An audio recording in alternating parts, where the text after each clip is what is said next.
Bismillahirrahmanirrahim. Assalamualaikum warahmatullahi wabarakatuh.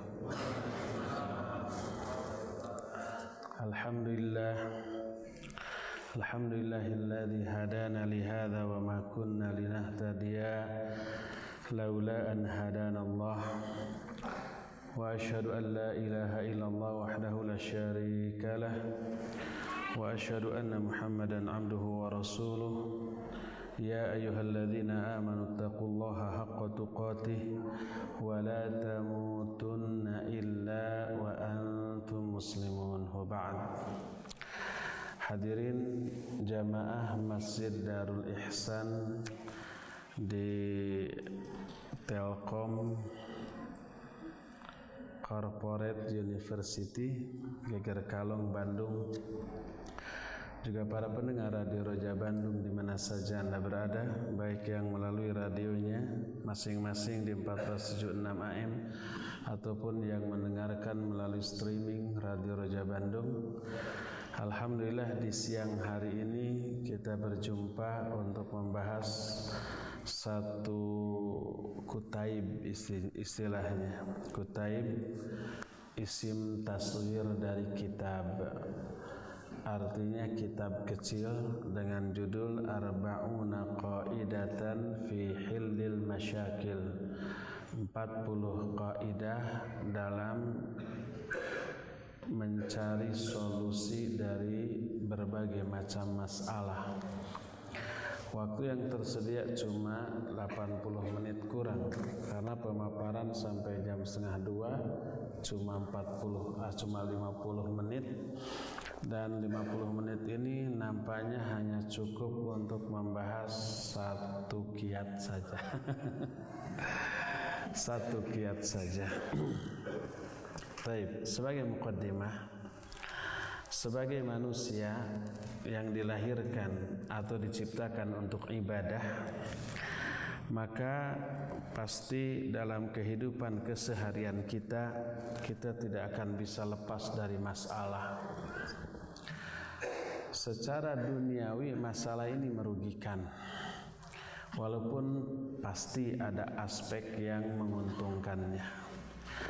Tapi secara ukhrawi, seluruh masalah yang menimpa kita sedikit pun tidak ada yang merugikan, tapi semuanya hanya menguntungkan.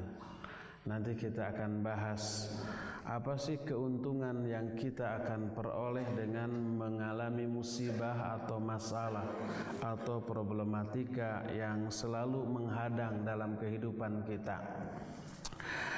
Yang jelas masalah atau problem tersebut pada hakikatnya merupakan ujian yang Allah Azza wa Jalla berikan kepada kita sebagai sesuatu yang akan menaikkan kualitas dari iman kita. Dan besar kecilnya masalah akan berbanding lurus dengan kuat atau lemahnya iman kita. Semakin besar atau kuat iman kita, ujian yang Allah akan berikan juga semakin berat.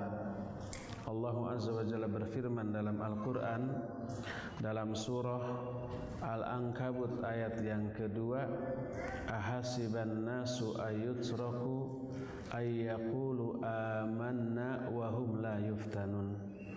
Apakah manusia menyangka bahwa mereka akan dibiarkan berkata, kami telah beriman, padahal belum diuji? Ayat ini mengisyaratkan setiap orang yang memiliki keimanan pasti akan diuji, dan kadar ujian yang diberikan akan sebanding dengan kadar imannya. Sebagaimana sabda Nabi SAW menyatakan, yubtalar rajulu ala hasbi dinih, fa in kana fi dinihi salabah zidalahu fil bala. Seseorang akan diuji berdasarkan kadar imannya. semakin hebat iman yang dimilikinya, semakin hebat juga ujian yang akan diberikan kepadanya. Hadis ini riwayat Imam Al-Bukhari dalam kitab Sahihnya dan juga dinukil oleh Al-Imam Ibnu Katsir dalam kitab Tafsir Ibnu Katsir ketika menafsirkan ayat tadi, ayat yang kedua dari surah Al-Ankabut. Sebagai perbandingan dalam kehidupan kita sehari-hari, kita pernah mengalami sekolah sejak mulai tingkat terendah, tingkat TK, SD, SMP, sampai perguruan tinggi. Semakin tinggi tingkat pendidikan kita, ulangan, ujian yang Allah berikan, yang diberikan oleh institusi pendidikan yang kita ikuti, pasti akan semakin susah. Kalau umpamanya ujiannya 2 kali 3 berapa, 4 tambah 6 berapa, itu SD kelas 1 gitu ya. Semakin tinggi tingkatan pendidikan semakin susah. Pas SD kelas 6 mau masuk ke SMP lebih susah lagi, SMP lebih susah lagi, SMA lebih susah lagi. Perguruan tinggi harus bukan hanya ujian per bidang studi, tapi juga harus mengikuti ujian komprehensif dari seluruh bidang studi, harus menulis karya tulis ilmiah, harus mengadakan penelitian, hasil penelitian karya tulis ilmiah itu harus dipresentasikan di beberapa dosen penguji, ditanya habis-habisan. Ya, semakin susah, semakin berat. Karena tingkat pendidikannya semakin tinggi, kemampuan orang tersebut juga semakin tinggi, maka ujiannya harus semakin susah. Masuk S2 harus bikin tesis, lebih susah lagi. S3 harus bikin disertasi, susah lagi, dan seterusnya. Itu sebagai perbandingan. Kalau kita tidak ingin mengikuti ulangan, ujian, ya jangan sekolah. Dijamin tidak akan ujian, tidak akan ulangan. Tapi nggak dapat sertifikat, bodoh, nggak bisa baca, nggak bisa tulis, berinteraksi dengan masyarakat, kita akan minder. Kita tidak akan mampu mengikuti perkembangan yang terjadi. Oleh karena itu, kalau dalam kehidupan bermasyarakat kita tidak memiliki pilihan selain masuk institusi pendidikan, masuk seluruh level pendidikan yang harus kita ikuti, tidak bisa tidak sekolah, maka dalam kehidupan di dunia ini kita yang pasti akan menemui berbagai macam ujian, masalah, problematika, mau tidak mau harus kita hadapi dengan penuh keimanan agar solusi dan cara untuk menghadapinya tidak keluar dari real, tidak keluar dari jalur. Oleh karena itulah, maka di dalam kehidupan kita tidak akan pernah sepi dari masalah. Lalu timbul pertanyaan, bagaimana caranya agar masalah yang kita hadapi itu berubah menjadi anugerah? Pertama, yakini bahwa masalah ini merupakan ujian dari keimanan kita seperti yang tadi dijelaskan. Ini yang pertama. Begitu kita mengetahui ini ujian bagi keimanan, kita akan rela dan ridho dalam menerimanya, seperti rela dan ridhonya para siswa mengikuti ujian di sekolahnya masing-masing. Ini memang harus dilalui untuk mencapai level yang lebih tinggi lagi. Ini yang pertama. Kedua, yakini bahwa ujian sebenarnya wujud kasih sayang Allah Azza wa Jalla kepada kita. Sebagaimana ujian di sekolah merupakan wujud kasih sayang para guru atau lembaga pendidikan tersebut kepada si siswa. Dengan ujian itu bisa diketahui sejauh mana pelajaran bisa diserap. Dalam syariat Islam, ujian, musibah termasuk salah satu wujud kasih sayang Allah. Rasul sallallahu alaihi wasallam bersabda dalam salah satu hadis sahih riwayat Imam Bukhari dan Imam Muslim, Nabi menyatakan, innallaha idza ahabba qauman ibtalahum. Sesungguhnya apabila Allah mencintai suatu kaum, termasuk juga berlaku untuk individu setiap manusia. Apabila Allah mencintai seorang manusia atau suatu kaum, yusib minhum, Allah akan memberikan musibah kepada mereka. Timbul pertanyaan, kata orang Sunda mah ongkoh cinta, ongkohnya, tapi diberi ujian, diberi kesulitan, kan gitu ya. Di mana letak kanyaah Allah kepada orang yang diberikan musibah teh? Letak kasih sayang Allah adalah terletak pada ujian tersebut jauh lebih banyak menguntungkan daripada merugikan. Keuntungannya seabrek, kerugiannya satu. Apa kerugiannya? Sedih, cuma itu. Apa keuntungannya? Banyak. Di antara keuntungan-keuntungan yang Allah akan berikan kepada orang yang diberi musibah adalah, pertama, dosa orang tersebut berguguran. Sebanyak apa dosa itu berguguran? Berbanding lurus dengan kadar musibah, kadar penderitaan yang dialami oleh orang tersebut ketika diberi musibah. Semakin menderita, semakin gede dosa-dosa yang gugur dari diri orang tersebut. Dan ini dituangkan dalam banyak hadis dari Rasul alaihi salatu wassalam. Di antaranya hadis juga riwayat Imam Bukhari dan Imam Muslim, Nabi sallallahu alaihi wasallam menyatakan, ma min muslimin yusibuhul adza. Tidaklah seorang muslim ditimpa sebuah penderitaan, disebut min adzan wa hammin wa huznin wa ghammin hatta syauka yushakuha illa kafarallahu bihi khatayahu. Tidaklah seorang muslim ditimpa musibah, baik itu sakit secara fisik ataupun kesedihan ataupun kelelahan ataupun kecapean, termasuk keresahan. Para ulama membedakan antara huzn dengan hammin, huznin wa hammin. Huznin itu artinya kesedihan, hammin itu keresahan. Apa bedanya? Bentuknya sama, ketidaknyamanan di dalam hati.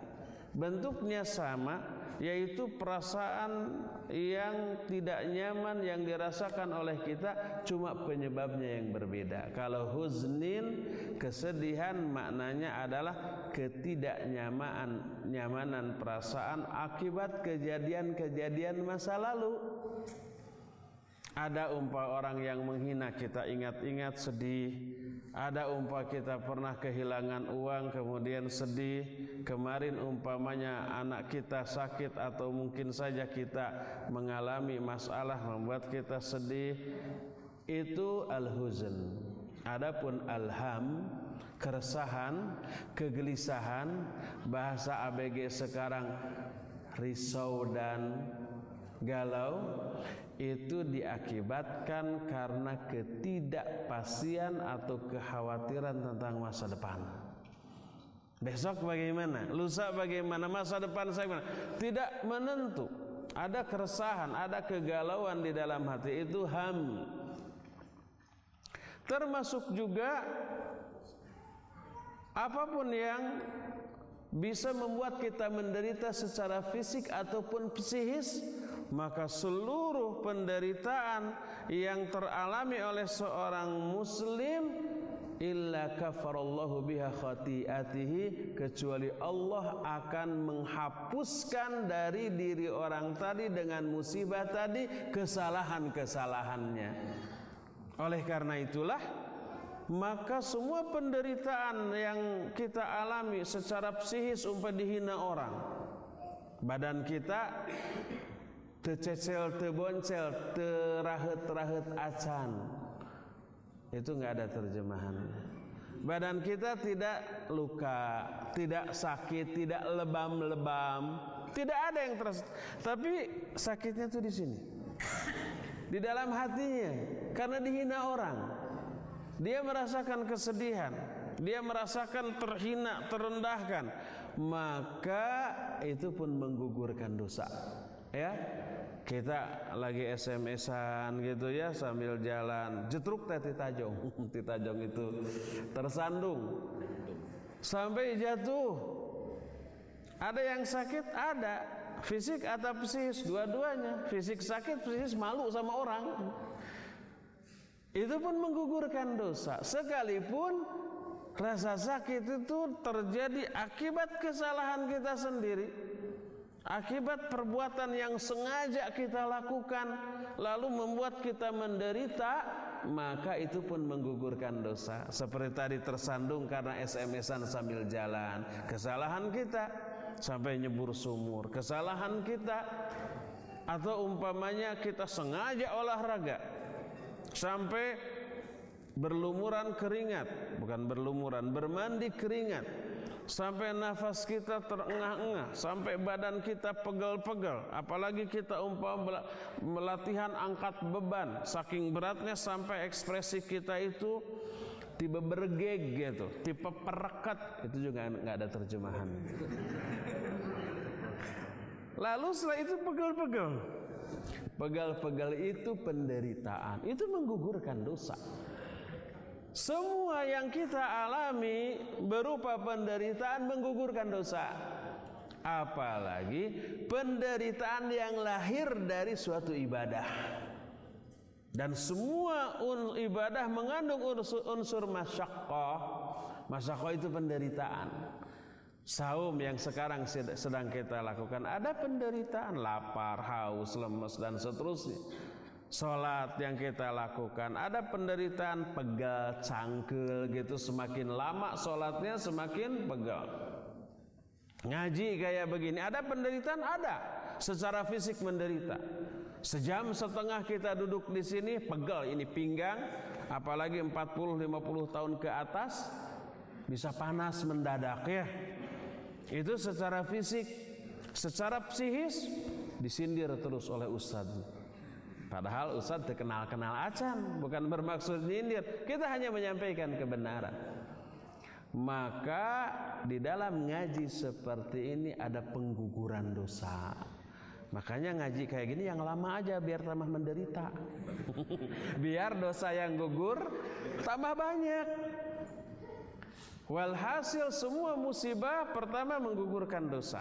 Ya, bukan yang pertama, ini yang kedua, yang ketiga. Yang pertama ujian keimanan, yang kedua bukti cinta kasih sayang Allah kepada kita. Dan kenapa itu dijadikan sebagai bukti kasih sayang Allah? Pertama karena Allah ingin menggugurkan dosa-dosa orang itu. Rasul sallallahu alaihi wasallam dalam salah satu hadisnya beliau menyatakan, "Idza aradallahu bi 'abdin khairan ajjala lahul uqubata fid dunya." Kalau Allah ya menghendaki kebaikan bagi seorang hamba, Allah akan segerakan hukuman atas kesalahan orang itu di dunia. Agar apa? Agar dosanya dengan hukuman itu gugur tanpa harus dibalas lagi di akhirat kelak. Oleh karena itu, para ulama ketika mereka melakukan satu kesalahan, mereka menunggu turunnya azab Allah atas kesalahan tersebut. Ditunggu selalu agar kesalahan itu tidak Allah balas di akhirat, karena kalau pembalasannya diberikan di akhirat jauh lebih dahsyat, lebih mengerikan azabnya. Kalau di dunia ada batasnya. Sehingga Abdullah bin Mubarak suatu saat, beliau itu salah satu pengusaha madu, dan madunya itu sampai beratus-ratus gentong. Kalau diuangkan sekarang, bayangkan madu asli. Kalau para ulama yang soleh tidak mungkin menipu dengan menggunakan menjual madu-madu palsu. Oleh karena itu memiliki banyak keuntungan. Suatu saat di antara karyawannya dia menemukan di salah satu gentong madu tersebut ada bangkai seekor tikus mati dan najis, sehingga satu gentong itu wajib dibuang, tidak boleh dijual karena haram. Maka oleh karyawannya diangkat bangkai tikus lalu dibuang, lalu dilaporkan bahwa ada salah satu gentong yang kemasukan bangkai tikus. Waktu masuknya masih hidup, tapi kemudian mati. Apa kata beliau? Buang gentong yang ada bangkainya tersebut. Simpel kan? Walaupun pasti rugi, tapi ada masalah. Si karyawannya itu lupa lagi gentong mana yang tadi kemasukan itu. Bingung kan? Dilaporin lupa lagi yang mana, sebab semua gentongnya sama. Apa yang beliau lakukan? Buang semua madu yang ada di seluruh gentong itu. Ruginya berapa miliar kalau sekarang. Lalu beliau menyatakan, inilah azab Allah yang sudah saya tunggu-tunggu selama 40 tahun yang lalu. Karena 40 tahun yang lalu saya masih ingat melakukan sebuah kesalahan. Yaitu apa? Kata orang Sunda mah tepira. Tepira itu apa ya? Tidak seberapa. Pirage aya jalmi di Bubuligir. Ada orang apa di Bubuligir teh? Nggak pakai baju, lalu berkata, ya fakir, hei fakir. Hanya itu.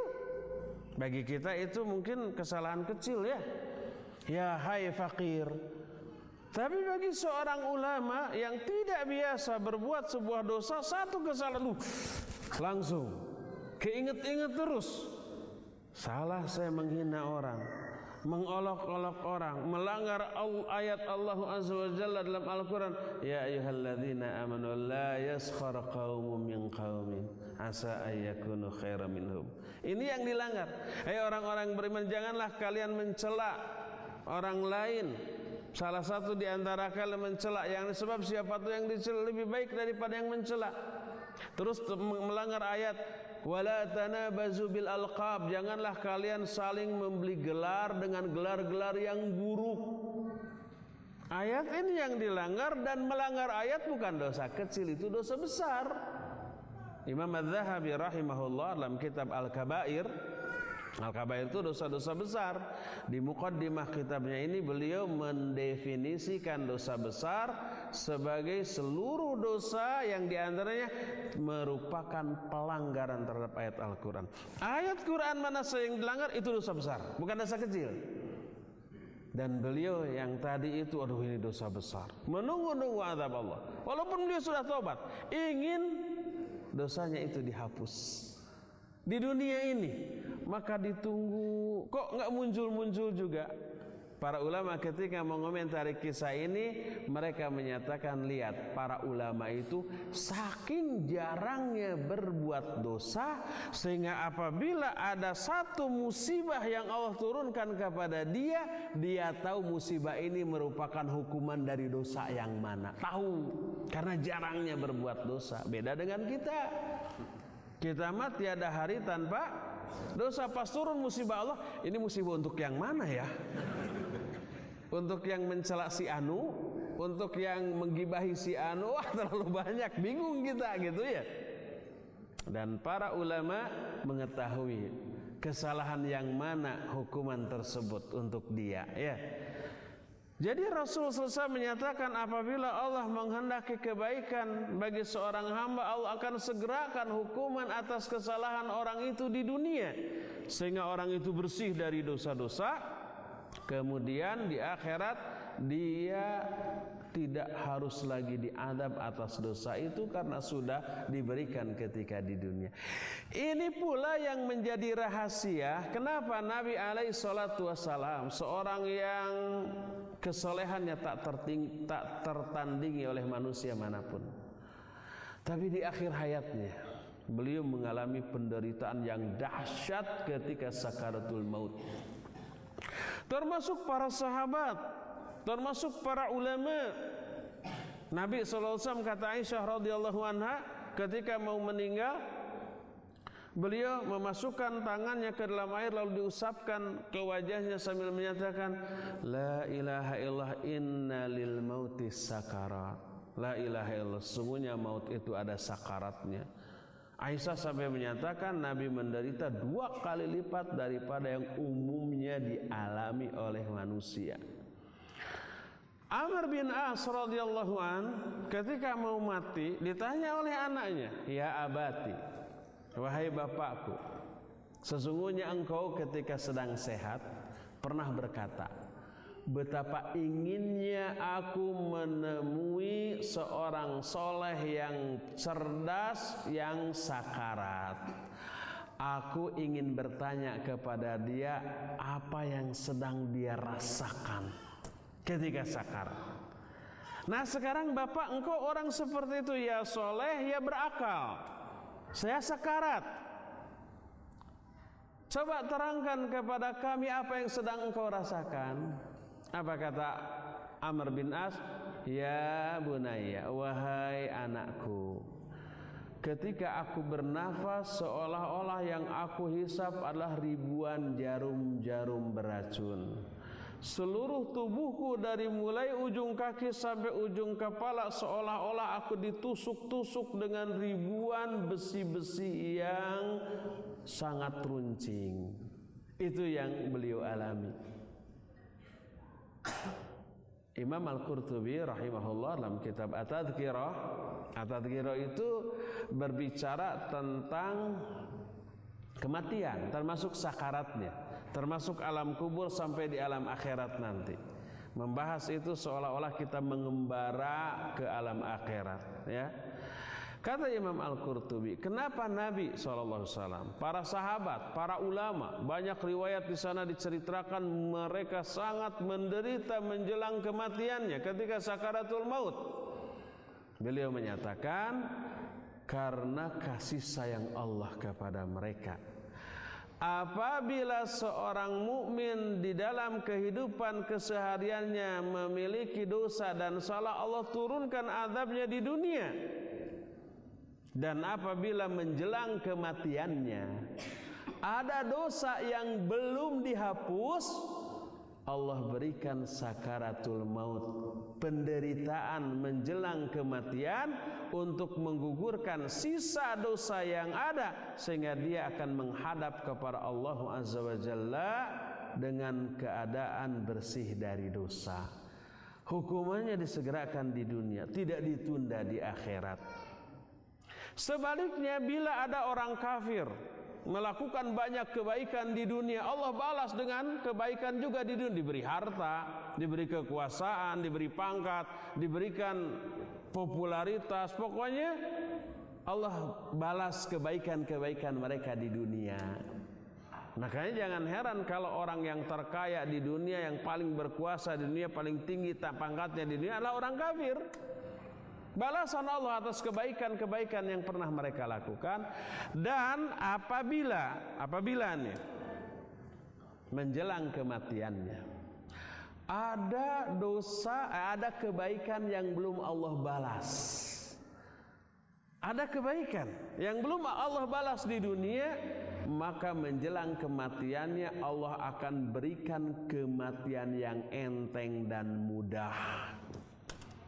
Dan itu melunasi semua kebaikan dia, sehingga sampai di akhirat dia tidak memiliki sedikit pun kebaikan yang harus Allah balas di akhirat. Makanya sering kita temui orang kafir matinya enteng, enak. Lalu mereka menuliskan di kuburnya RIP, rest in peace. Disangkanya setelah mati damai, padahal babak belur. Ketika matinya, iya kelihatan enak, nggak menderita, lancar begitu saja. Bahkan sebaliknya orang-orang soleh ketika matinya seperti yang menderita, maka keadaan menjelang kematian tidak menjadi barometer soleh atau salahnya itu orang. Tetap yang menjadi barometernya adalah pengamalan dia selama dia hidup di alam dunia. Ini menunjukkan bahwa ya, musibah merupakan penggugur dosa. Ini keuntungan yang pertama. Kedua, musibah melahirkan pahala kesabaran. Seseorang yang pernah musibah lalu sabar, Allah akan limpahkan pahala. Sebanyak apa pahalanya? Berbanding lurus dengan besar kecilnya penderitaan yang sedang dia alami. Rasul SAW menyatakan al-ajru ala qadril masyaqqah.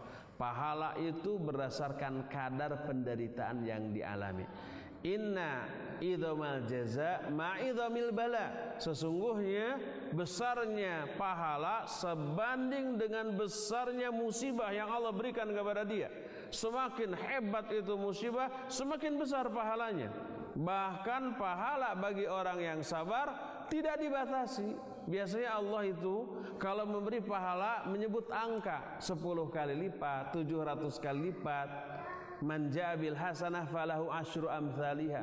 Siapa orang yang melakukan satu kebaikan, Allah akan berikan balasannya 10 kali lipat. Mathalul ladzina yunfiquna amwalahum fi sabilillah kamathali habbatin ambatat sab'a sanabil fi kulli sumbulatin mi'atu habbah. Perumpamaan orang yang menginfakkan harta yang di jalan Allah seperti orang yang menanam satu benih. Dari satu benih menjadi 7 batang pohon. Dari setiap satu batang pohon menjadi 100 benih. Jadi 700. Tapi untuk yang sabar Allah tidak menyebut angka. Allah menyatakan innama yuwaffas sabiruna ajrahum bighairi hisab.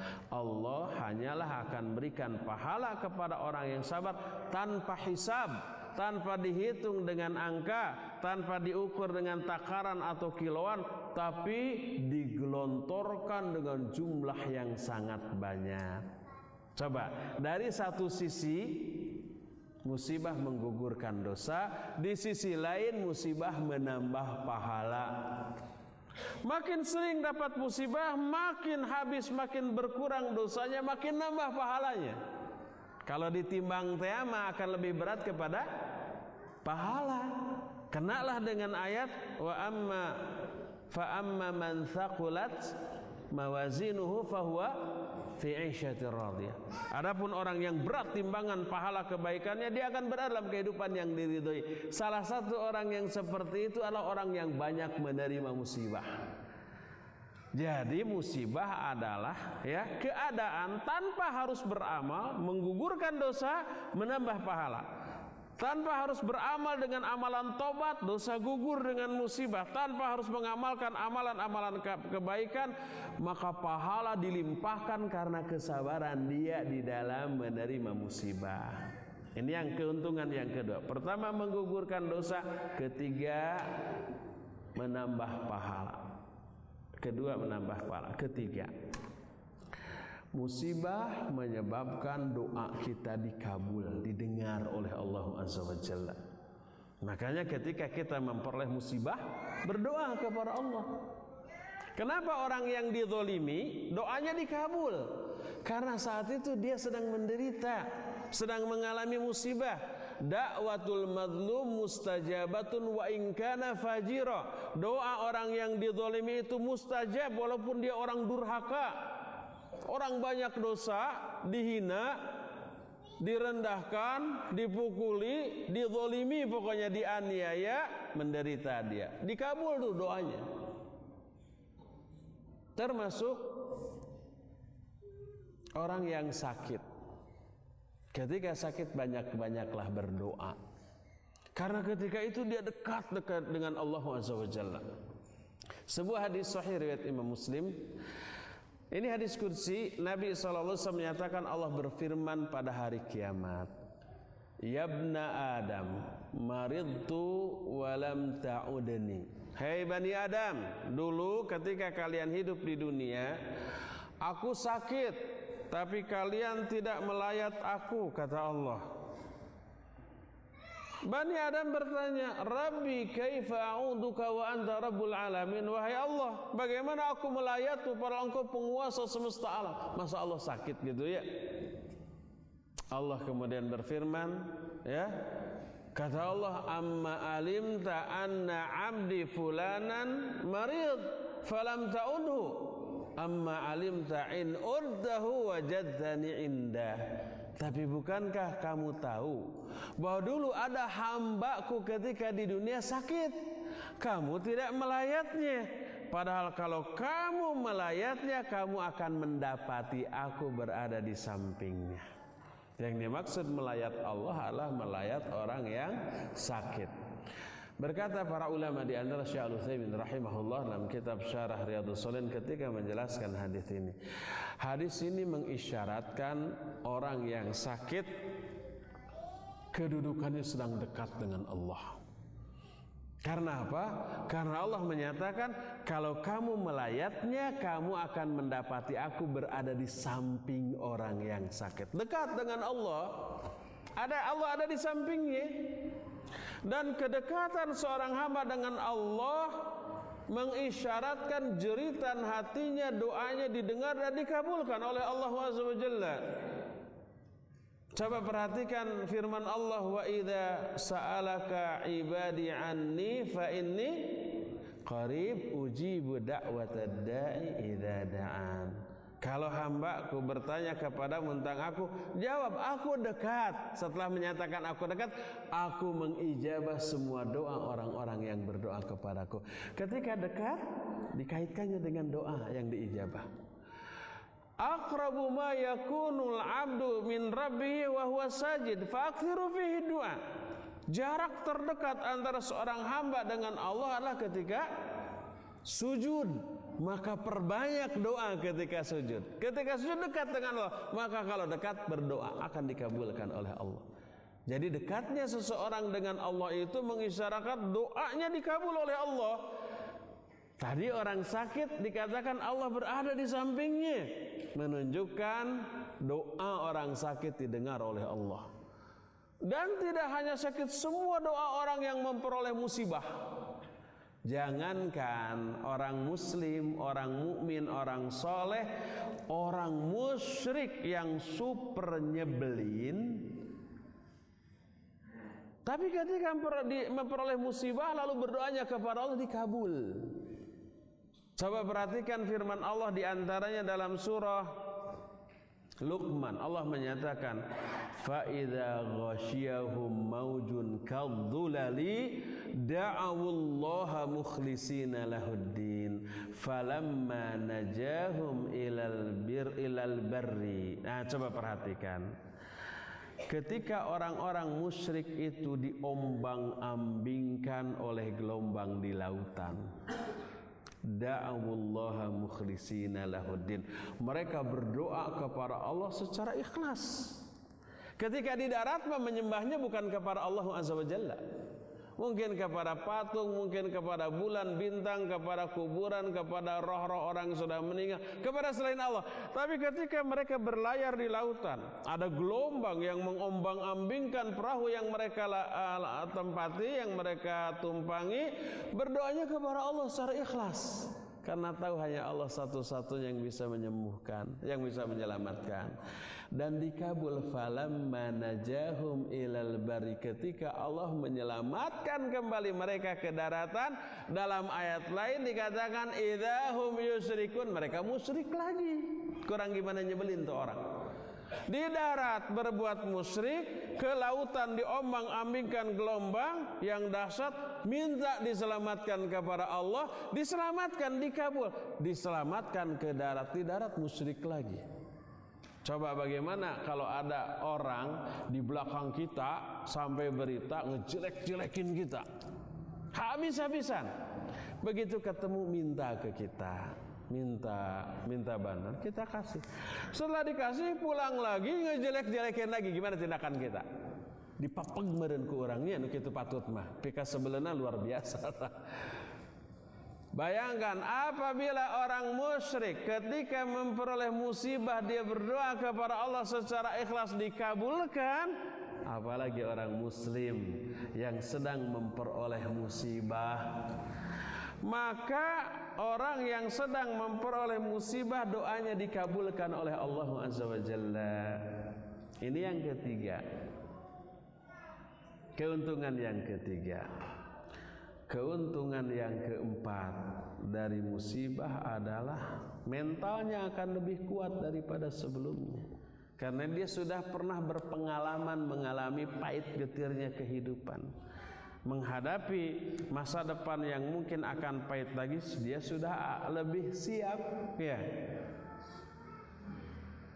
Yang berikutnya, derajat orang itu ditinggikan lagi oleh Allah, lebih mulia daripada sebelum. Dan banyak lagi saya ingin menjelaskan beberapa keuntungan musibah, tapi waktunya terbatas. Walhasil, karena di dalam musibah banyak keuntungan, maka musibah merupakan bukti cinta dan kasih sayang Allah kepada orang itu. Samalah dengan umpamanya begini, seorang pelatih bela diri punya banyak murid. Ada satu murid yang dianak emaskan. Si guru ingin anak emasnya itu lebih hebat daripada murid-muridnya yang lain. Apa yang dilakukan? Porsi latihannya berlebih. Kalau yang lain 1 jam latihan, yang lain pulang, kamu latihan lagi 1 jam lagi. Yang lain push up-nya cuma 20 kali, kamu 100 kali. Yang lain umpal lari 5 kali putaran lapangan, kamu 20 kali. Si murid yang dianak emaskan lebih menderita, ya. Tapi apa hasilnya? Dia lebih kuat, dia lebih cepat gerakannya, dia lebih jagoan, dia lebih unggul dibanding umumnya murid. Oleh karena itulah apabila Rasul SAW menyatakan bila Allah mencintai seseorang, Allah akan berikan musibah kepadanya. Ini masuk akal karena dari musibah lahir banyak sekali keuntungan yang akan diperoleh oleh orang yang memperoleh musibah tersebut. Lalu kalau demikian apa ruginya musibah? Ruginya musibah cuma satu, kita menderita saja. Dan ternyata penderitaan itu pun sebenarnya merupakan poin keuntungan. Penderitaan itulah yang menyebabkan dosa kita gugur. Penderitaan itulah yang menyebabkan pahala bertambah. Penderitaan itu pula lah yang menyebabkan doa kita oleh Allah Azza wa Jalla dikabul. Dan seluruh keuntungan dari musibah itu bertumpuk pada penderitaan. Dari sinilah maka orang yang mengetahui bahwa di balik musibah terdapat banyak anugerah, maka ketika musibah datang dia tidak akan stres, tidak akan putus asa, tidak akan banyak mengeluh. Dia akan menerima itu dengan ridho karena tahu di balik musibah ini ada banyak kebaikan. Begitu dia sakit, dia membayangkan bergugurannya dosa-dosa dari dirinya. Andai dosa itu berwujud, niscaya akan terlihat berjatuhan dari badannya, ya. Ketika dia dihina orang, yang terbayang bukan bagaimana membalas kezaliman orang itu, tapi yang terbayang pahala dia nambah, dosa dia berguguran, doa dia dikabulkan. Terus gimana hukuman bagi orang yang zalim itu? Itu sudah otomatis terhukum dengan sendirinya ketika itu juga. Dalam bentuk apa hukumannya? Dalam bentuk dosanya nambah, dosa kita diambil, diover ke dia. Pahala dia berkurang, diambil ke kita. Dan dia berada pada posisi yang berbahaya, bisa kita tembak dengan doa kita, dengan tembakan yang gitu. Sekali kita mendoakan keburukan kepada dia, dia terjungkel langsung kena itu. Itu hukuman yang setimpal dengan keburukannya. Sudah dihukum ketika itu juga oleh Allah Azza wa Jalla. Makanya ketika kita mengetahui hal itu terus dihina orang, diejek orang, didolimi orang, kita bisa tersenyum. Itu orang tuh ibarat, nih pahala saya ngasih, sini dosa kamu saya ambil. Terus boleh kamu berdoa keburukan untuk saya, biarlah saya kena. Itu sama dengan begitu. Makanya mestinya berterima kasih. Imam Hasan Al-Basri ketika didolimi oleh orang, beliau mengambil sekantung korma lalu diberikan. Saya dengar Anda memberikan pahala kepada saya. Saya tidak bisa membalas dengan hal yang sama. Ini aja nih kurma nih. Dia kaget. Gimana mungkin saya bisa memberi pahala kepada Anda? Dengan cara Anda telah menggibahi saya. Itu sama dengan memberi pahala dan mengambil dosa saya. Makanya para ulama menyatakan seandainya gibah diperbolehkan, saya akan gibahi orang tua saya sesering mungkin setiap hari, karena tidak ada manusia yang paling layak diberikan pahala kecuali orang tua kita. Saya akan gibahi orang tua agar pahala pas-pas di-over ke dia. Seandainya dibolehkan, cuma karena tidak dibolehkan tidak dilakukan. Seandainya boleh, bukan menggibahi orang lain. Menggibahi orang lain sama dengan membagi-bagikan pahala kepada orang yang tidak kenal. Ngapain? Rugi sendiri, untung dia. Saya akan gibahi orang tua. Seandainya ini boleh, agar pahala saya di-offer kepada mereka dan dosa mereka biar saya yang menanggung. Tapi karena ini pun tidak boleh, maka tidak dilakukan. Ya. Dari sini kita mengetahui bagaimana kiat agar kita tidak dendam kepada orang yang pernah mendolimi kita. Bahkan sebaliknya, kasihan. Dengan mendolimi kita, pahalanya berkurang, dosanya bertambah, dan dia bisa kita tembak dengan doa kita yang pasti dikabulkan oleh Allah sesuai dengan janji Allah melalui lisan Rasulnya Sallallahu Alaihi Wasallam. Memahami dan meyakini semua itu, maka kita akan menghadapi seluruh musibah dengan lapang dada, dengan sabar, tanpa mengeluh, karena tahu di balik semua itu ada keuntungan. Makanya tidak heran ketika Nabi SAW menyatakan bahwa musibah mengurangi dosa, sakit juga mengurangi dosa. Ada seorang sahabat yang berdoa, "Ya Allah, sakitkan saya seumur hidup, tapi janganlah sakit saya menghalangi saya dari 3 hal. Pertama dari sholat berjamaah, kedua dari jihad, ketiga dari haji." Sejak saat itu badannya panas, dikabul oleh Allah. Sakit dia sampai meriang. Orang yang ada di dekatnya itu, kata orang Sunda mah kahebosku panasnya, merasakan hawa panasnya. Tapi sakitnya tidak menghalangi dia dari 3 hal tadi, ya. Ibnu Abbas radhiyallahu anhu pernah ketika berkumpul dengan murid-muridnya setelah Nabi wafat, ada seorang wanita lewat. Kata Ibnu Abbas, "Hal adulluka ala imra'atin min ahlil jannah?" Mau enggak aku tunjukkan kalian seorang wanita ahli surga? Hadhil mar'atu sauda, tuh wanita yang hitam itu ahli surga tuh. Kanat ta'ti ila Rasulillah sallallahu alaihi wasallam, dulu dia datang kepada Rasul sallallahu alaihi wasallam.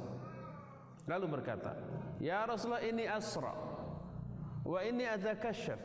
Wahai Rasulullah, saya punya penyakit ayan, dan kalau kambuh aurat saya suka terbuka. Fad'ullaha ayyashfiyani, doakan olehmu kepada Allah agar Allah menyembuhkan saya. Minta disembuhkan. Apa kata Nabi SAW? In syi'ti sobarti walakil jannah, wa in syi'ti da'autullaha ayyashfiyaki. Nabi memberi 2 opsi, tidak langsung memenuhi permintaannya. Kata beliau, kalau kamu mau, kamu sabar dengan penyakitmu dan bagimu surga. Tapi kalau kamu mau, saya akan doakan kepada Allah agar Allah menyembuhkanmu. Mana yang kamu pilih? Multiple choice. Bukan multiple, 2 kan? Double choices. Double choice. Kata wanita itu, "Asbiru ya Rasul." Kalau begitu saya milih sabar saja, nggak mau sembuh. Tapi doakan kepada Allah agar kalau saya kambuh, aurat saya tidak terbuka. Lalu didoakan oleh Nabi SAW. Sejak saat itu ketika dia kambuh, dia tidak pernah terbuka auratnya. Dia tidak mau sembuh dari itu karena ada jaminan surga. Kalau sembuh tidak ada jaminan surga.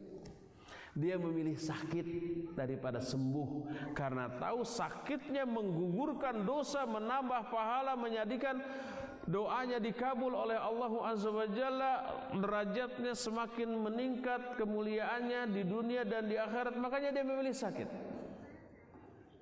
Abu Bakar As-Siddiq ketika menjadi khalifah sakit, dilayat oleh kawan-kawan. Kata kawan-kawannya, mau enggak kami alla nadwa lakat tabib, mau enggak kami panggilkan tabib untukmu?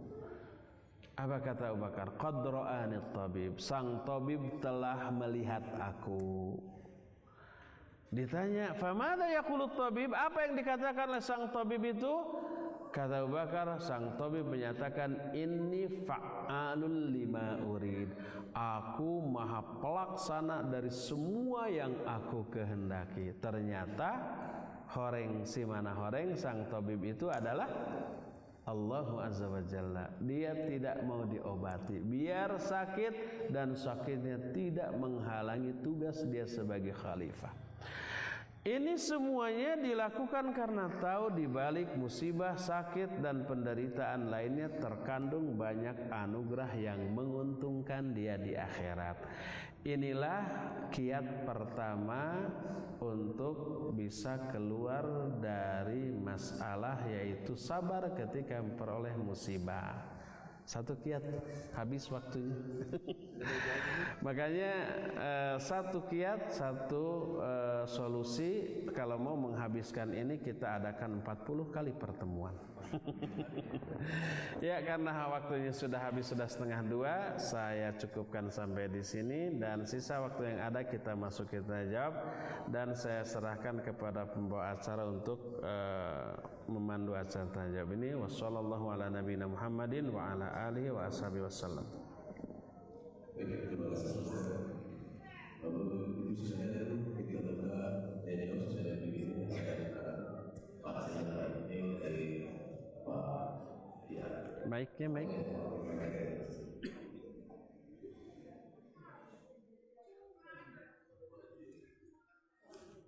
Assalamualaikum warahmatullahi wabarakatuh. Waalaikumsalam warahmatullahi wabarakatuh. Ustaz, tadi saya terkesan dengan cerita salah seorang ulama yang menunggu penebusan dosanya atau pengampunan dosanya selama 40 tahun dan membuang seluruh gentong madinya. Saya ingin bertanya peristiwa muslim yang ada di Palestina. Sejak tadi dia belum punya dosa besar. Ketika dia kecil dia sudah besar. Ketika dia masuk Yesus itu besar. Dia seumur hidup istilahnya dapat coba. Dosa apa sebenarnya dia tahu. Dosa apa yang dilakukan oleh Allah pada muslim Palestina. Itu yang pertama. Minggu kemarin saya baca berita di Saudi Arabia. Salah seorang pangeran dengan kekayaan 400 triliun. Pangeran ini merupakan orang terkaya di dunia nomor 34. Menyerahkan seluruh hartanya untuk dibakar ke sebuah yayasan demi kemaslahatan umat. Pangeran ini tidak pernah mengharapkan sendiri. Dia berterima dengan kekayaan sama-sama muslim dengan Palestina.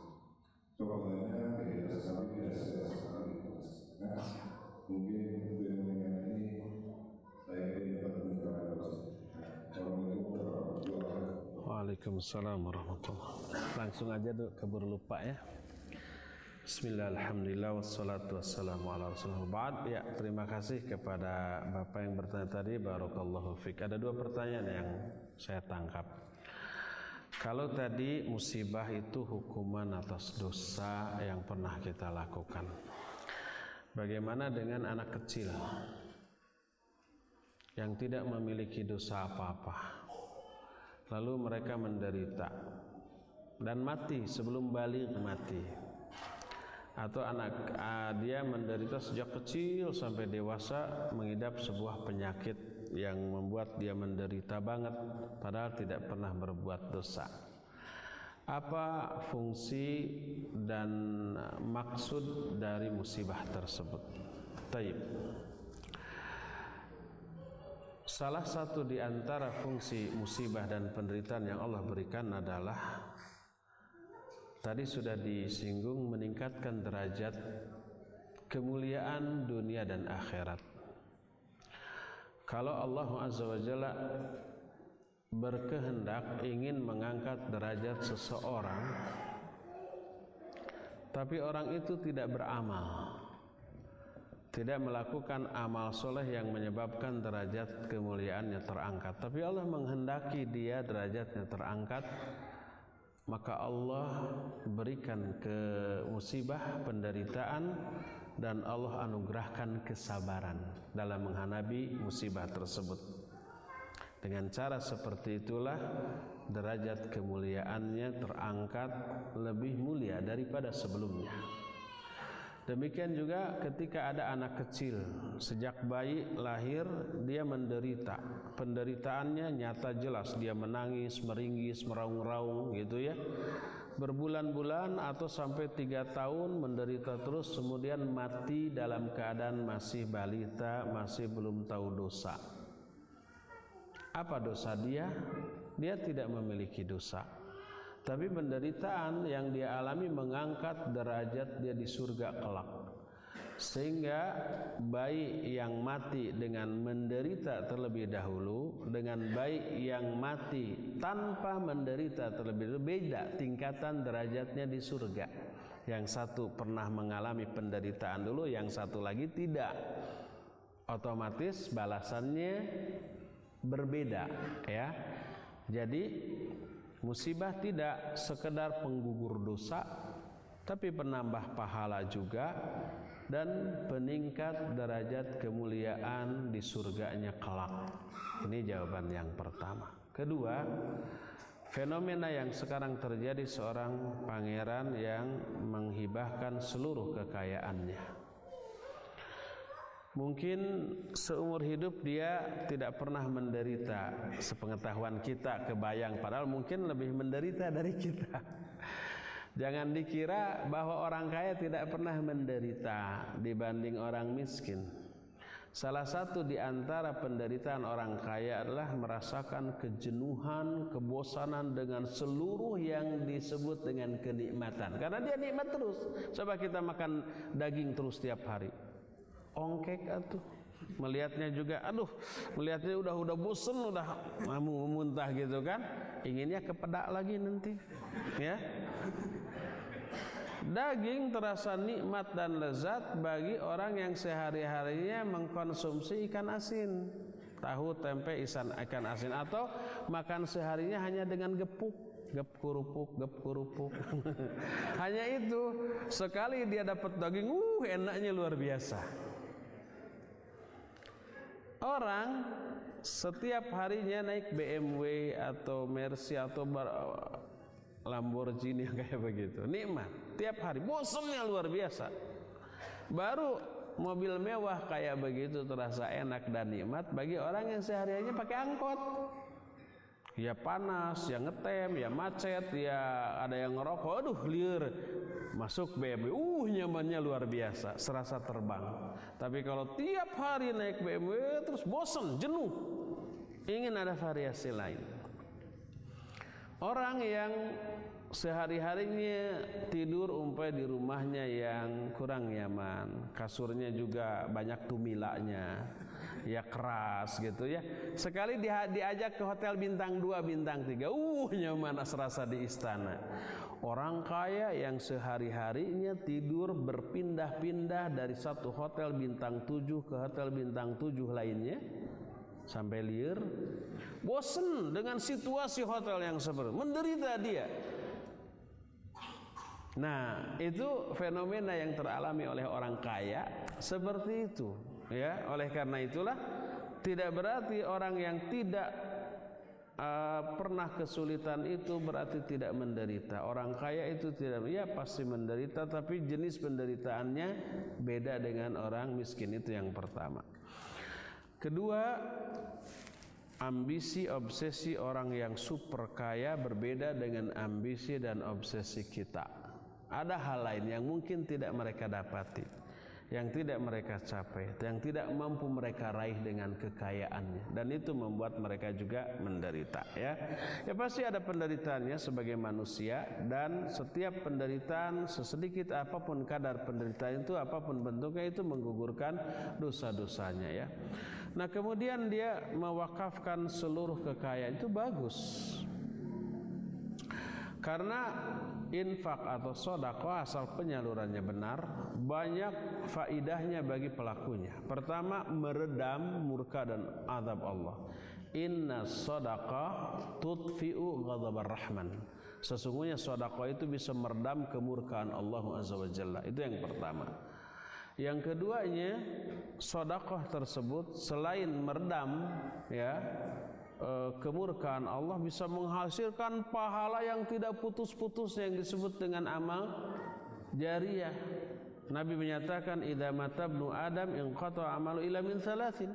Kalau anak Adam mati semua amalnya terputus, maksudnya semua pahala dari amalnya terputus, enggak ada pahala lagi karena sudah enggak bisa beramal kecuali 3. Salah satunya adalah sedekah jariyah, mengalir terus ke alam kuburnya, ya.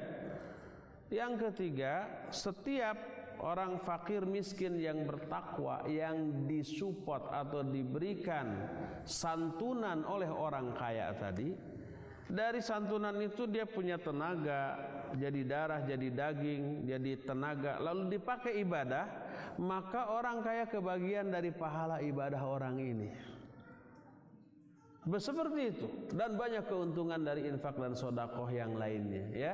Oleh karena itulah, maka kalau ada orang kaya yang menginfakkan seluruh hartanya, itu bagus. Sebuah realita yang harus kita tiru.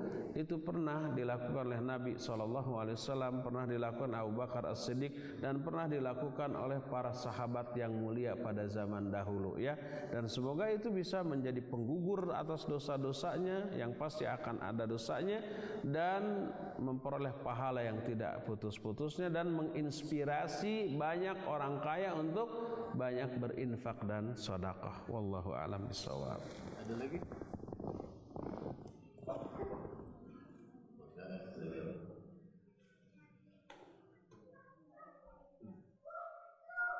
Assalamualaikum warahmatullahi wabarakatuh. Waalaikumsalam warahmatullahi wabarakatuh. Saya menemukan ayat dalam surah An-Nisa ayat 79 yang artinya apa saja nikmat yang Allah adalah dari Allah, dan apa saja bencana yang menimpamu maka ada kesalahan dirimu sendiri.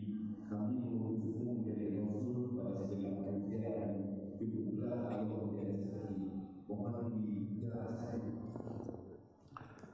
Iya, barakallahu fik. Pertanyaan yang kritis apa krisis? Kritis. Kalau krisis apa? Krisis, ya. Berada dalam kondisi yang krisis yang kritis. Tadi dijelaskan musibah dari Allah. Tapi di dalam ayat tadi disebutkan bahwa apa saja musibah yang menimpa kamu, fabima kasabat aidikum, maka itu disebabkan karena kesalahan-kesalahan kamu. Seolah-olah ada pertentangan. Tadi saya menjelaskan semua musibah dari Allah. Ayat tadi menyatakan musibah itu akibat dosa dan kesalahan kita, begitu, ya. Sepintas seperti bertolak belakang, padahal tidak. Dan kasus yang seperti ini banyak. Seperti dalam hal mewafatkan. Kadang-kadang Allah menyatakan yang mewafatkan manusia itu Allah, seperti Allahul ladzi yatawaffal anfus hina mautiha. Allah lah yang mewafatkan sebuah jiwa ketika kematiannya. Dalam ayat lain, yang mewafatkan itu para malaikat. Seperti Allah Azza wa Jalla menyatakan walau tara idh yatawaffakumul ladzina kafarul malaikah. Ingat ketika orang-orang kafir diwafatkan oleh para malaikat. Juga firman Allah, qul yatawaffakum malakul mautil ladzi wukila bikum. Katakan olehmu, bahwa akan mewafatkan kalian malaikat maut yang ditugaskan untuk itu. Jadi dalam satu ayat dikatakan yang mewafatkan itu Allah, di ayat lain yang mewafatkan itu para malaikat. Apakah bertolak belakang? Tidak. Tapi ini menjelaskan dua hal. Disebut Allah yang mewafatkan karena Allah lah yang memutuskan, yang mentakdirkan wafatnya setiap orang. Allah sebagai decision makernya, sebagai pembuat keputusan tentang kematian seseorang, makanya dikatakan Allah yang mewafatkan karena Allah yang memberikan keputusan. Disebut malakul maut yang mewafatkan karena dialah eksekutor, pelaksana dari kematian tadi. Maka dua-duanya boleh dikatakan, ya. Itu yang pertama. Dan kasus seperti itu banyak, termasuk ini. Di penjelasan saya tadi, yang memberikan musibah kepada manusia adalah Allah. Tapi di ayat bahwa musibah yang dialami oleh manusia karena dosa-dosa kalian, ini tidak bertolak belakang. Karena apa? Karena yang dimaksud musibah yang menimpa kalian adalah akibat dosa-dosa kalian, itu memberi makna bahwa Allah menghukum kalian atas dosa kalian dengan cara memberikan musibah tadi. Sudah dijelaskan, diisyaratkan tadi, apabila Allah menghendaki kebaikan, ya, bagi seorang hamba, Allah akan segerakan hukuman atas kesalahan hamba itu di dunia. Jadi Allah yang memberikan musibah, tapi penyebabnya adalah dosa manusia itu sendiri. Jadi kalau Allah memberikan musibah kepada manusia karena dosanya, pertanda Allah menginginkan kebaikan bagi manusia itu. Diberikan kebaikan berupa musibah agar dosanya terhapus. Allah yang memberikan musibah, tapi penyebab Allah memberikan musibah karena dosa dia, dosa orang tersebut. Dan kalau itu terjadi berarti Allah masih cinta kepada dia. Seperti orang tua melihat anaknya bersalah, dihukum. Hukuman itu apakah karena bencinya orang tua kepada anak? Bukan, karena sayang. Kalau nggak dihukum, anak itu kebablasan, nggak akan berubah sikapnya, ya. Guru menghukum muridnya yang tidak bikin PR, setrap, maju ke depan, angkat sebelah kaki, yang satu tangan disuruh pegang telinga, yang satu diangkat, sorakin sama teman-temannya. Apa guru itu benci kepada anak itu? Enggak. Sayang agar anak itu enggak berbuat begitu lagi. Nanti PR-nya bisa dikerjakan. Kalau setiap PR enggak dikerjakan, enggak ada hukuman, dia enggak akan pernah buat. Itu kasih sayang guru kepada anak, kepada murid. Kasih sayang orang tua kepada anak ketika anak bersalah, diberikan hukuman. Kasih sayang Allah kepada hamba ketika hamba itu berdosa, diberi hukuman agar jera dan menggugurkan dosa, agar tidak berbuat lagi dan dosanya terhapus. Jadi yang memberi musibah Allah, tapi Allah memberi musibah disebabkan karena dosa-dosa dia. Jadi tidak bertolak belakang. Wallahu a'lam bishawab. Ya.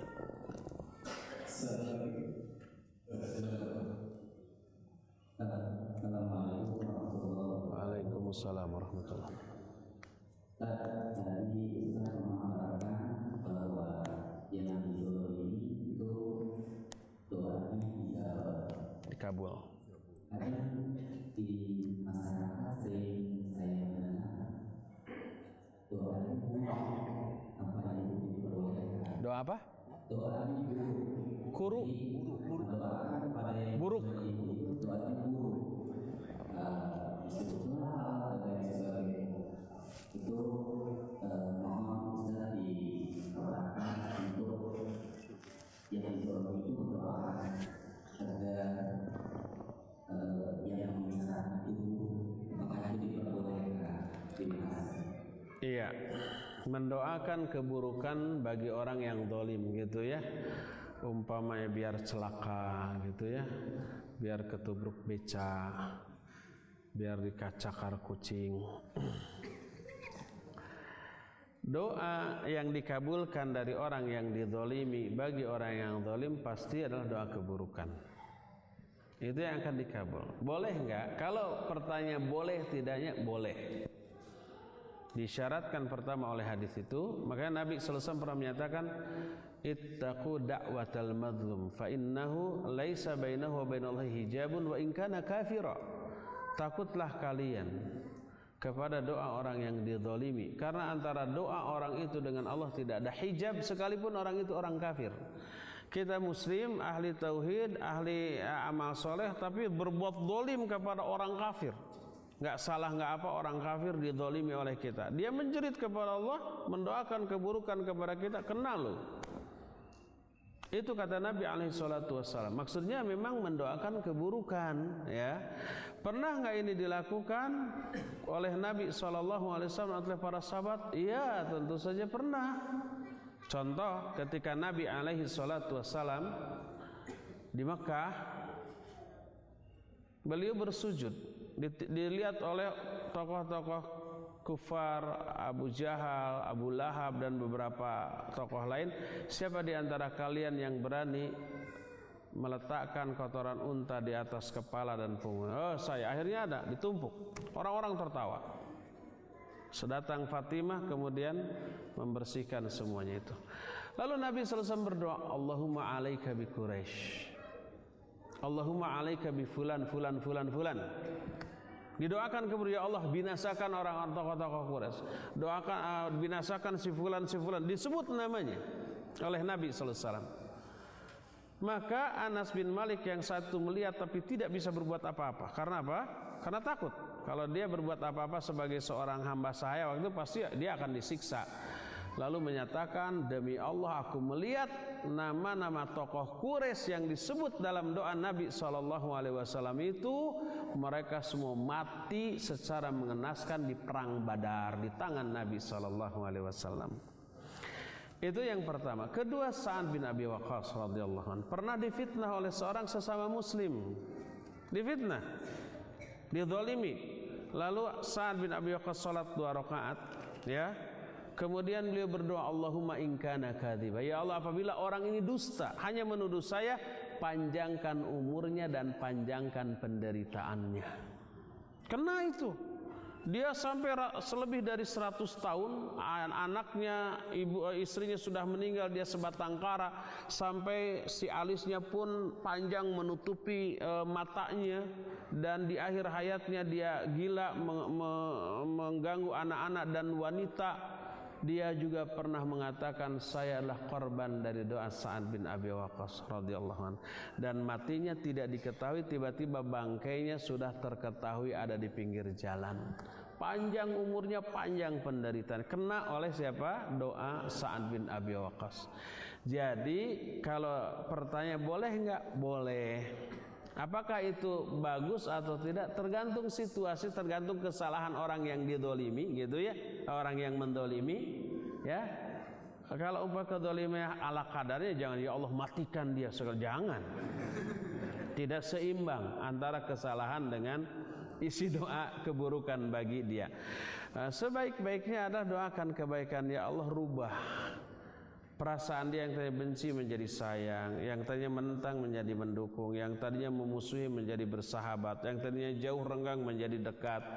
Maka hilang satu musuh, bertambah satu saudara. Itu kan lebih baik akibatnya bagi kedua-duanya. Tapi kalau pernah boleh enggak? Boleh. Ada contoh dari Nabi SAW dan dari beberapa sahabat tentang hal itu dan kejadian kena, ya. Wallahu a'lam.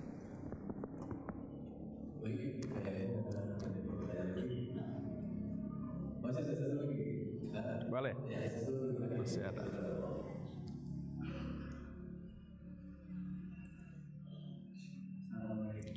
Waalaikumsalam warahmatullahi wabarakatuh.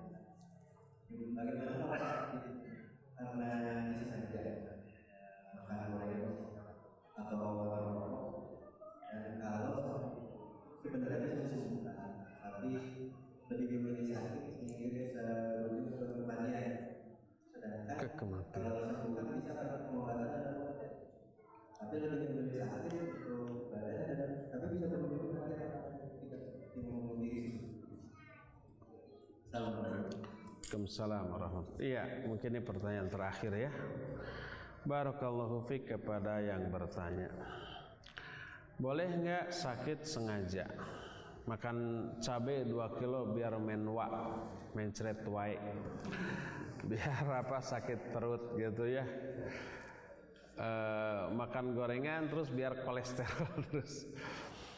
Iya, kalau menyengaja sakit tidak boleh, haram hukumnya karena menjerumuskan diri dalam kebinasaan. Allah melarang hal itu, wala tulqu bi aidikum ila tahluka. Janganlah kalian menjerumuskan diri kalian kepada kebinasaan. Jadi tidak boleh. Termasuk umpamanya dia ingin mati, makanya sakitnya nggak mau diobati gitu, biar mati aja sekali. Itu sikap putus asa. Dan putus asa itu dosa besar. Tidaklah ada orang berputus asa kecuali orang kafir. Maknanya itu karakteristik orang kafir yang tidak boleh dimiliki oleh seorang muslim. Kalau seorang muslim putus asa, dia tidak kafir dengan putus asanya, tapi dia mengamalkan amalan yang umumnya dilakukan oleh orang kafir. Dosa besar walaupun tidak kafir. Ya, oleh karena itu tidak boleh menyengaja sakit.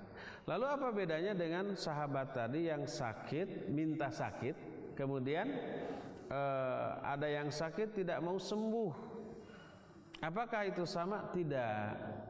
Tidak sama, karena sahabat tadi baik yang meminta sakit ataupun wanita yang ayan tadi, penyakitnya tidak menuju kepada kematiannya, ya. Dia tidak mati karena penyakit itu. Para ulama di antara Imam Ibnu Qayyim dalam kitab Miftahud Daris Sa'adah ketika mengomentari hadis-hadis tadi, kalau kita sekarang sakit, apakah lebih baik berobat sampai sembuh atau mending sakit terus agar apa? Dosa terus berkurang, pahala bertambah dan keuntungan yang tadi disebutkan, mana yang harus kita pilih? Pertama dijawab begini. Hukum berobat itu wajib karena Nabi selesai menyatakan tadawau fa inna likulli da'in dawa. Berobatlah kalian karena setiap penyakit itu ada obatnya. Ini perintah dari Nabi SAW. Tapi kenapa beberapa sahabat tidak mau berobat? Bahkan Nabi ketika ada seorang wanita minta disembuhkan memberi alternatif, mending tetap sakit tapi sabar, berarti tidak berobat kan? Mending sembuh tapi tidak ada jaminan surga. Nah, ketika menjawab itu Al-Imam Ibnu Qayyim menyatakan begini, bahwa di dalam sakit ada untung, ada rugi, ada madarat, ada maslahat. Maslahatnya tadi sudah dilakukan, sudah dijelaskan. Adapun madarat dari sakit, pertama mungkin dia mengeluh. Kedua, terhalang dari kewajiban. Ketiga, tidak produktif.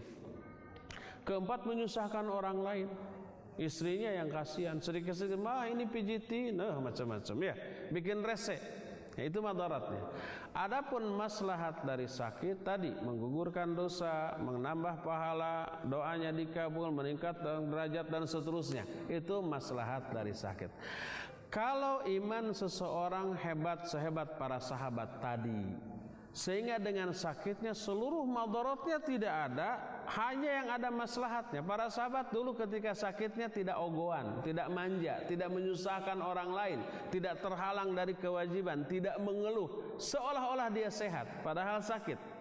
Ya, maka orang yang kualitas imannya seperti itu, sehingga ketika sakit tidak ada madarat, yang ada hanya maslahat, maka lebih baik sakit. Karena dengan sakitnya dia memperoleh keuntungan yang tidak diperoleh oleh orang yang sehat, dan semua madarat sakitnya bisa dia eliminir, bisa dia hilangkan. Tapi kalau seseorang imannya lemah sehingga dengan sakit lebih banyak madarat daripada maslahat, ya lebih baik sembuh saja. Orang yang kayak begini berobat saja, karena dengan sakitnya madarat untuk dirinya, madarat untuk orang lain, gitu ya. Ya mengeluh, ya teriak-teriak, yang merepotkan, ya terhalang dari kewajiban, ya tidak produktif, ya semua tanggung jawabnya tidak terlaksana. Yang seperti ini mah lebih baik sembuh dan berobat. Yang sepertinya yang wajib berobat ya. Jadi tergantung kualitas iman si sakit. Wallahu a'lam bishawab. Baik, kita bahas sendiri dulu pertanyaan terakhir. Tapi saya ingin bertanya Ustaz. Tadi saya berharap ada yang bertanya.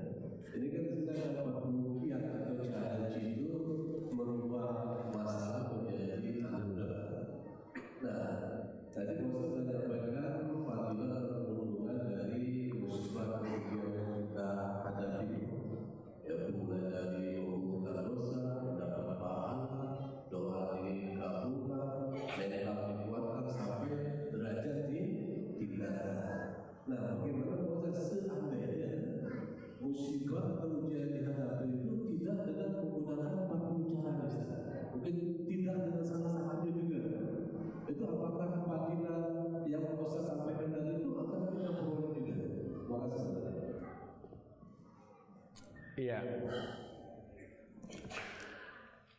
Kalau seorang dapat musibah, dengan musibahnya jelas otomatis dosa gugur. Apakah dia dapat pahala? Nah, belum tentu. Sebab pahala lahir dari kesabaran di dalam menghadapi musibah. Kalau sabar dapat pahala. Kalau tidak sabar nggak dapat pahala. Kalau ketika sakitnya atau musibahnya dia mengantisipasi dengan cara yang keluar dari rel syariat, seperti pergi ke dukun, atau dia mencari kompensasi pelarian ke tempat-tempat maksiat. Dia pergi ke diskosi, clear lah di rumah wae mah gitunya. Darwekari terus telernya kayak botol. Maka itu bukan menambah pahala, malah menambah dosa. Dosa yang dulu bisa gugur karena penderitaan yang dialami, tapi dia berbuat dosa lagi dengan cara mengantisipasi masalah dengan cara yang salah. Pergi ke dukun atau umpamanya pergi ke tempat-tempat hiburan yang maksiat, atau dia menangis meraung-raung, berteriak-teriak, gugulingan, lolongseran, kokosodan siga budak teu dipasihan jajan, meratap gitu ya, maka dia membuat dosa baru dengan musibah itu. Musibah tadi tetap menghapus sebagian dosa yang telah lalu, tapi antisipasi dia yang salah, yang melahirkan dosa baru. Dan mungkin dosanya jauh lebih besar daripada dosa sebelumnya, seperti pergi ke dukun, pergi ke kuburan, lalu mbah yang ngagegeh di tempat ini, tolong lepaskan saya dari penderitaan. Dia terjerumus ke dalam perbuatan syirik besar. Dosanya lebih besar daripada dosa sebelumnya. Ya, jadi kalau cara mengantisipasi musibah itu salah, keliru, bertolak belakang dengan syariat, malah melakukan apa yang dilarang oleh syariat, dia berbuat dosa baru yang lebih besar daripada dosa yang sudah terhapus oleh musibah tadi.